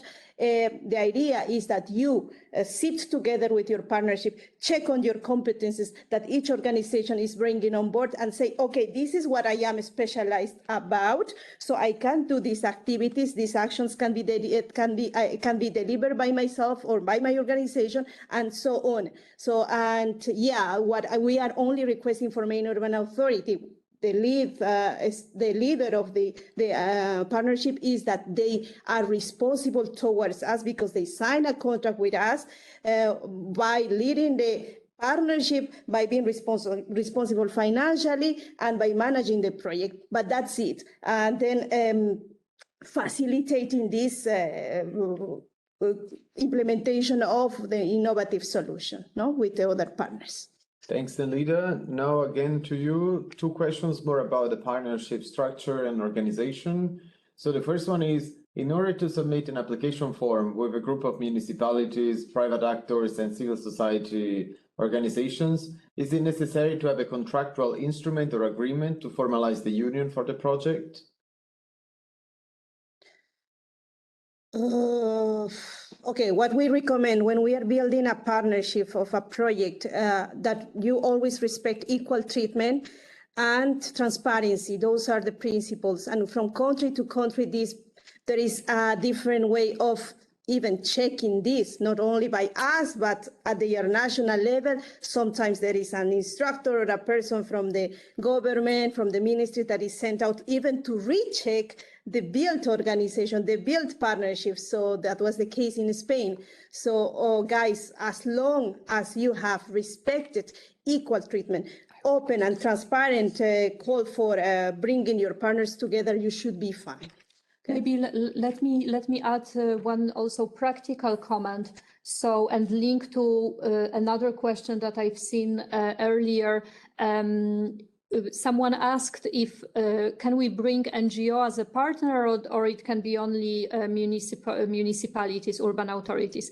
So let me start from this point. First of all, yes. You can bring other partners to the table, not only other urban authorities. Our beneficiaries can be only urban authorities, so only an urban authority in this or that form. We discussed these 3 categories of eligible urban authorities can submit a project proposal, but definitely what I mentioned in my presentation talking about partnership, you definitely should invite a broad scope of different partners, depending on the specific character of your project as well. But this can be NGO, indeed. This can be local university, this can be business, this can be industry, this can be another level of your government structure, etc., etc. So definitely yes. And now, practically speaking, at the stage of the application form, we will ask you to very clearly identify, we call this partner delivery partners. So very clearly identify your delivery partners, name, surname, contact details, what is their role in delivering the project, etc., etc., etc. But at the application stage, we do not require yet partnership agreement being signed. That you will be doing during the initiation phase. You might recall from my little slide when I was showing these project phases. So you need to have your partnership identified and around the table at the application stage, but formalizing this partnership will happen during the initiation phase. Thanks, Agnieszka. Now another question for you, more about the project implementation. How site-specific or place-based should pilots be? For instance, a specific building, space, neighborhood. Is it a general citywide action possible without identifying a specific center? Thank you for this question. It's an interesting question. Let me try to answer this way. So definitely, it's up to you as a urban authority proposing the project, what is exactly, let's say, the physical location of your actions. And this can be very different, because this can be really limited to one site where you are developing your innovative facility. This can be a district, or this can be a neighborhood. To be honest, I think it would be it's possible, but I'm having some troubles imagining a pilot project, because in fact we are talking here about piloting, experimenting that will be covering entire city. It's probably rather something that is on the lower level. So rather probably we are talking about a certain district or a certain part of the city, but it's not excluded. So if you have a good idea and you are able to explain why you're covering entire city, that might be a case if we are talking about smaller cities. Definitely. So there is no clear yes, no, and no strict requirement from my side. It must be a logical consequence of what is the nature of your project activities. Thanks, Agnieszka. We now move on a topic that has been relatively untouched so far, namely EUI experts. In what ways the experts appointed by the EUI to the projects support the project partnership? So we haven't talked about this yet. So let me first tell you that we will have also a session. Our third session will be dedicated also to working with the experts and communication and dissemination aspect of the project. But maybe super briefly answering this question, we as a permanent secretariat, we will offer you expert support. We will be financing the experts, so you don't have to secure your budget for that.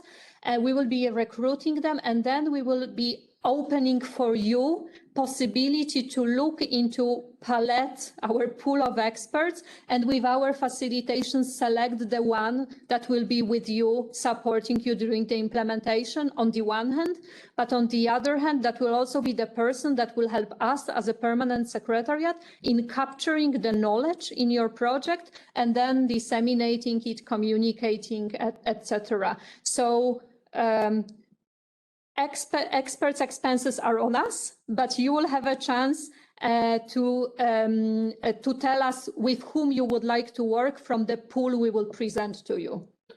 Thanks for that. Now a question that is very relevant, especially for the participants among you that have already implemented or are implementing UIA projects, so our previous initiative. And the question is, if a municipality has already participated as main partner in a UIA project, how soon after a project ended can they be main authority in a new project again, now referring to UI?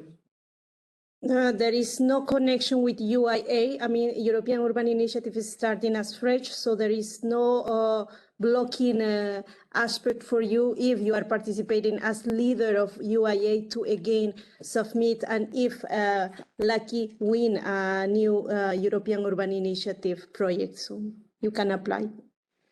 Yeah, now a question more about, say, synergies between projects. How much could and should a project try to build up on already existing soft EU cooperation projects, EU networks, EU initiatives, EU urban titles, for instance, European Capitals of Culture, Youth Capital, etc. The more the better, question mark? Maybe I will ask maybe Francois to start, and then I'm happy to complement.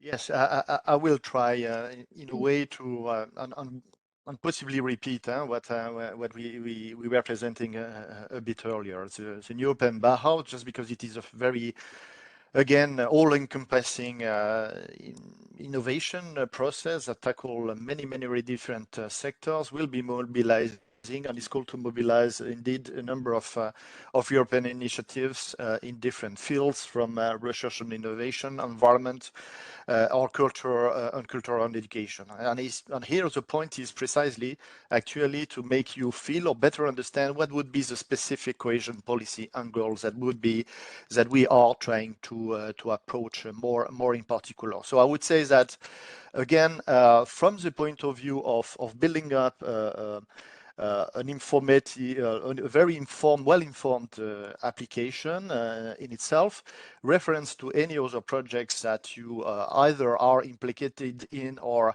have heard about is useful. Again, with a view to show that what you will be proposing is new to the market, but also build on experiences that has been undertaken as well elsewhere, because indeed in most of the cases it's difficult to start completely afresh. So again, possible to reflect the participation in a number of initiatives, again anytime that it is needed to make your application more appealing, and that it is to the point because of the limitation in terms of space in the application form itself. Thanks. Yes, thank you very much, Francois. Hard to add something. Maybe let me just again link it to transfer partnership. If you are part of certain networks, platforms, you have links, it might be good to reach out to these groups and also inform them, invite, because they might become your transfer partners. Thanks for the answers. Now a question more related to transfer.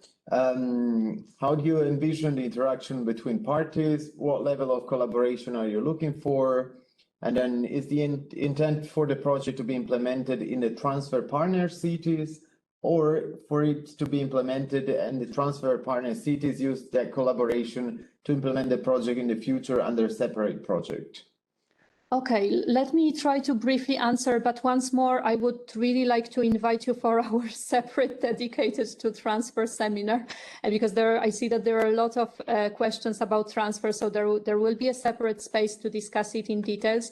In general, the idea is that under this umbrella, so under EUI projects being implemented, it's more type of let's call it capacity building activities, but both ways.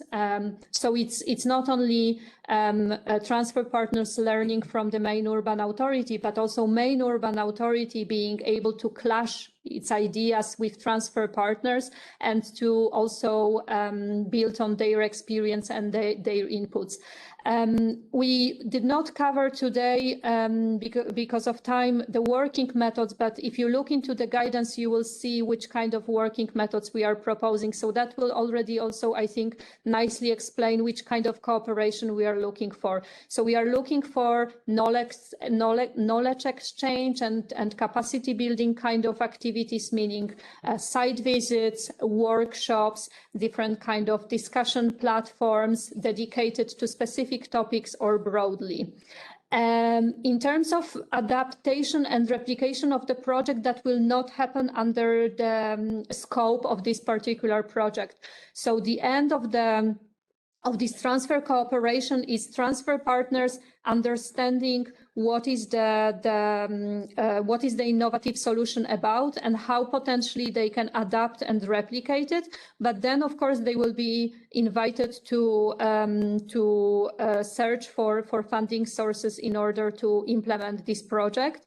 Transfer partners will have a budget dedicated, fixed budget dedicated to them within the EUI project. It's 120,000 euro ERDF per transfer partner. And this budget will be used by them to participate in all the activities proposed. And let me also mention that there are certain obligatory outputs and deliverables that we will ask you to deliver. And this is both on the side of transfer partners, but also main urban authorities. So transfer partners will have to end their adventure, the EUI adventure, with replication, feasibility and opportunity study. So some sort of a document that will summarizing their experience and potential action plan, how to further work with the innovative action that can serve or as a starting point for applying for funds or to discuss with the hierarchy the project idea. But at the same time, main urban authority will have to, as a final output, prepare what we call EUI innovative solution model. It will be some sort of a toolbox, because not really a single document, focused on transferability and scaling up of your solution, of this tested innovative solution, in order to allow others, not only transfer partners, but all interested EU cities, to learn more about the findings, about the lessons learned, about the experimentation, if they are only interested in also implementing this innovative solution. And this model, with the inputs of transfer partners, because they will serve as a first point of saying, look, that might not necessarily work in our context as it works in your city. So it will be good to have this kind of a back and forth exchange, will be shared on our webpage and on knowledge exchange sharing platform that I also told you briefly at the beginning in my opening presentation. Thanks, Agnieszka. Now a question more about innovation. does the innovative nature of the project need to be linked to the physical demonstrator and its sustainability features, or could it be more linked to governance and social impact? Plus another question related to that, when it comes to innovations, concrete results are typically not yet determined. Nevertheless, such as specific outcomes must already be defined in the application. How does that fit together? My colleagues here. Okay, I'll try. Many questions there. Okay. Marco, I'm sorry to intervene because it's 12:30 and I have not foreseen that I'm staying longer on the call. Could you figure out if there are any Bauhaus type question before we go into the innovation side? I Yes. just noticed one that is asking for availability of our campus. I wanted to reassure everyone that it is in its final stages of preparation. And the campus is really a bit of an index of how ambitious your project can be in terms of the 3 pillars of the initiative. So it is, let's say, a positive, inspiring type of guiding framework along the 3 pillars of the initiatives. It is to help you with the design process of the project. So to assist the project promoters in all possible sectors. So it is not a campus that will tell you in the building environment, you should be doing this, that, and the other, and this is what we consider Bauhaus criteria, etc. This is really not it. It is just a framework, guidelines, depending on the level of ambition under each of the 3 pillars, and it is there to help you achieve different level of ambitions. For example, how green is that refurbished building that I just mentioned as an example, and we give you guidance with good examples, with existing examples, but we also ask you to reflect on certain questions in terms of your ambition for CO2 emissions, for example. So the campus is in the making, and it will be, I guess, once finalized in the next 2 weeks or so. As far as we're concerned, we will ask the website to be updated with it, and I guess we can circulate it as well. Are there any other questions in the chat that for myself, the urban initiative itself? Otherwise, I'll have to leave you, Tomas. I'm really sorry about it. No, not specifically. I thank you very much, Borislava, for your participation as European Commission Joint Research Center.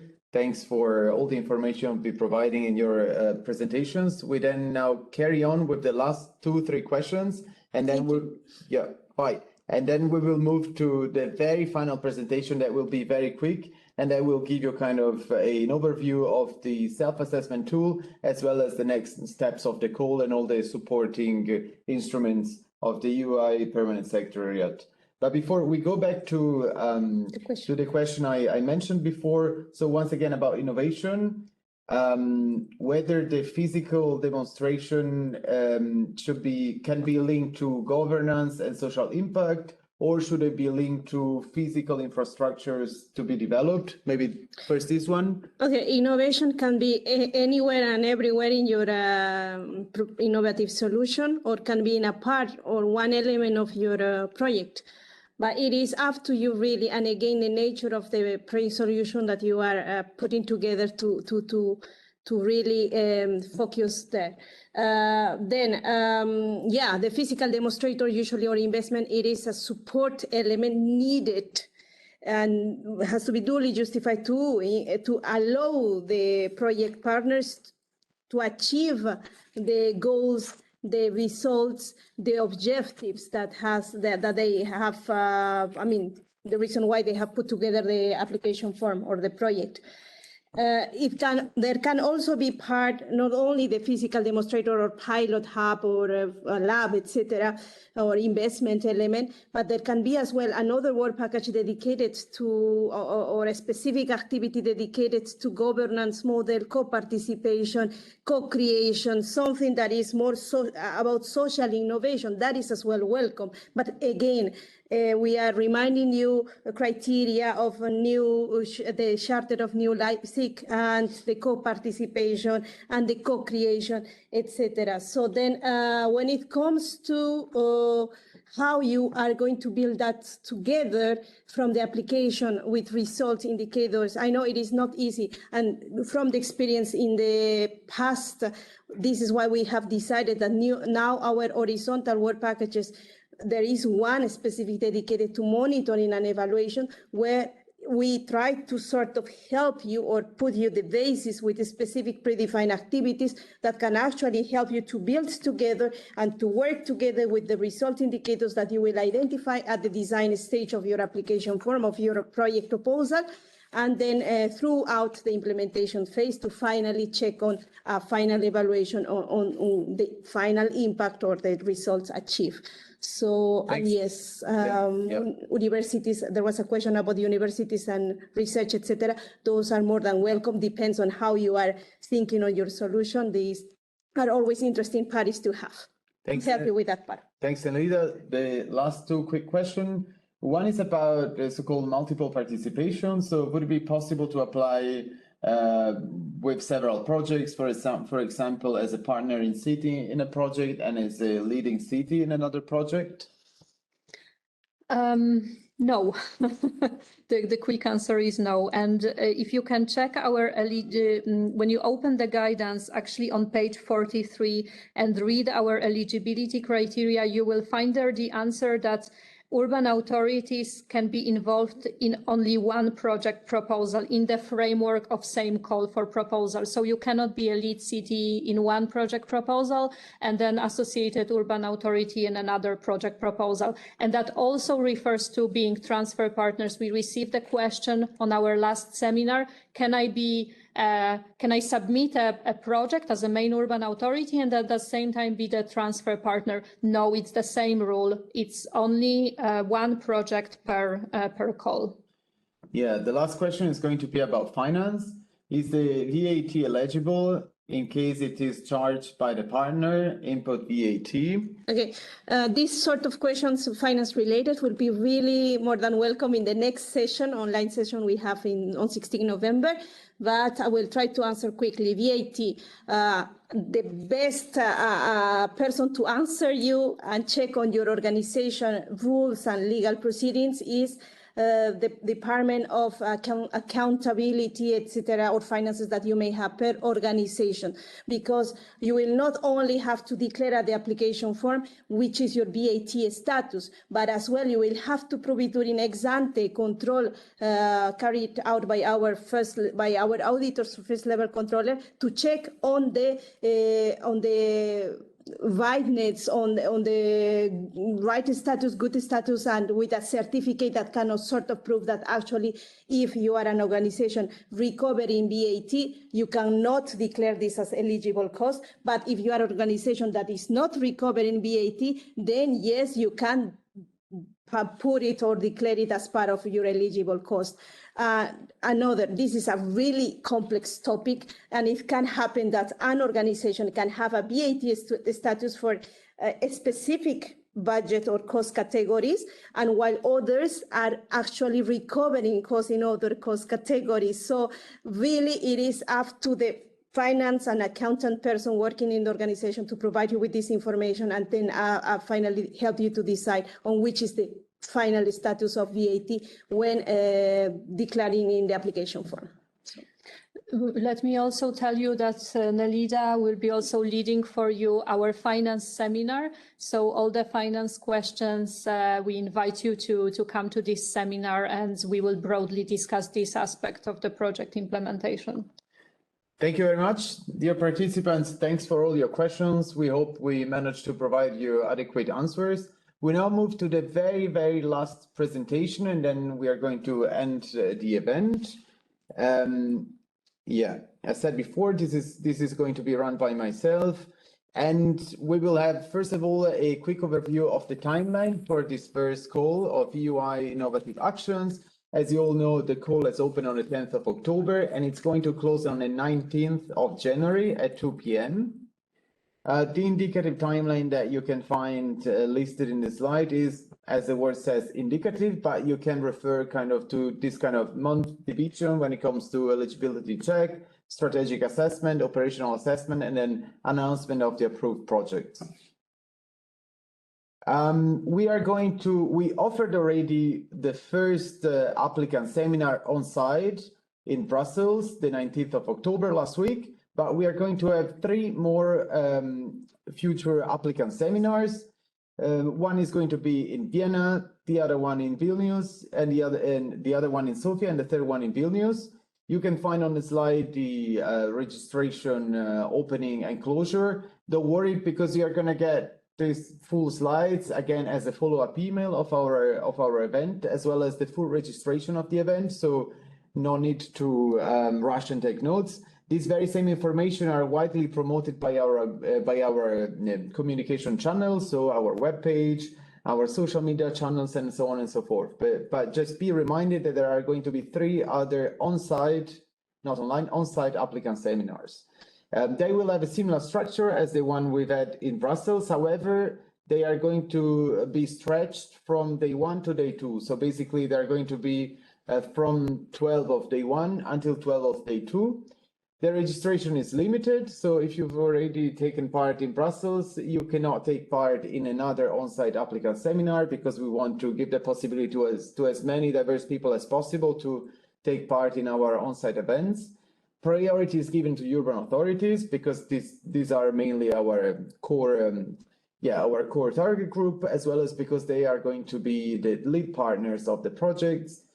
And there will be also the possibility during these on-site events to have one-to-one sessions between representatives of cities, project managers of cities, and personnel of the EUI Permanent Secretariat. And these one-to-one sessions, they're going to be half an hour long, and they will be very useful for you to kind of have a more bilateral conversation with us about technicalities related to your project proposal. We've had today the first online collective question and answer session. There will be 2 other ones, as my colleague have mentioned before. The next one is going to be on the 16th of November, and that will be dedicated more to financial aspects of project implementation.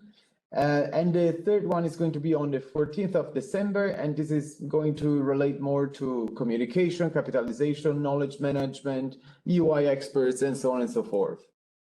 Don't worry, as we said before, also these other 2 upcoming collective question and answer sessions will be video recorded. So in case you cannot make it, then you will have the possibility to see the video of the event.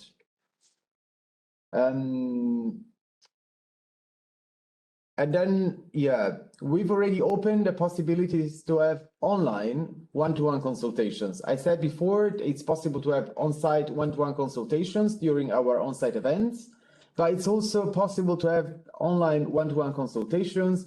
This is basically the same idea as what I've explained before, half an hour long conversation with personnel of the EUI Permanent Secretariat. The priority is given, as said before, to urban authorities with an established or identified project in their mind. Please note that the feedback on the feasibility and strategic nature of the project proposal cannot be provided. So it cannot be to this level of detail. The registration to the online one-to-one consultations is going to open on the 2nd of November and closes once all consultations are booked. So you are kindly encouraged to send your request to take part in these one-to-one consultations as soon as possible, starting from the moment when registration opens.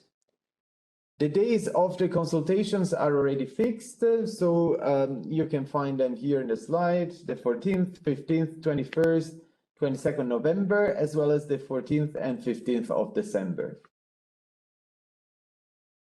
There are different instruments additionally that we offer to let you interact with us to try to clarify your questions. One is the online guidance that we provide on our webpage. And here you can see how you can submit a question to try to get more information about a specific point of the guidance that is not clear. And there is, in addition, another section in our possibility on our guidance for you to submit a question to us. So once again, wherever you look at our interactive guidance online, you can find ways to submit questions to us, and we will be able then to come back to your questions. And yes, now to finish, like a couple of minutes, talk about the EY self-assessment tool.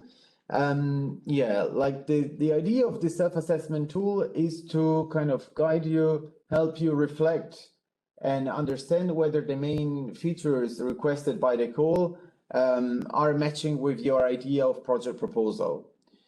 The self-assessment tool is built on a list of guiding questions, and each question will help you check if the project proposal is aligned with what is foreseen by the guidance, what is foreseen by the call, what is foreseen by the terms of reference. So please do use this instrument as an indicative support instrument to help you get your idea clear about your project proposal and prepare a robust project proposal.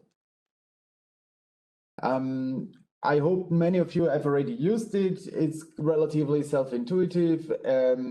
You are gonna read kind of the guiding question and then you will answer yes or no.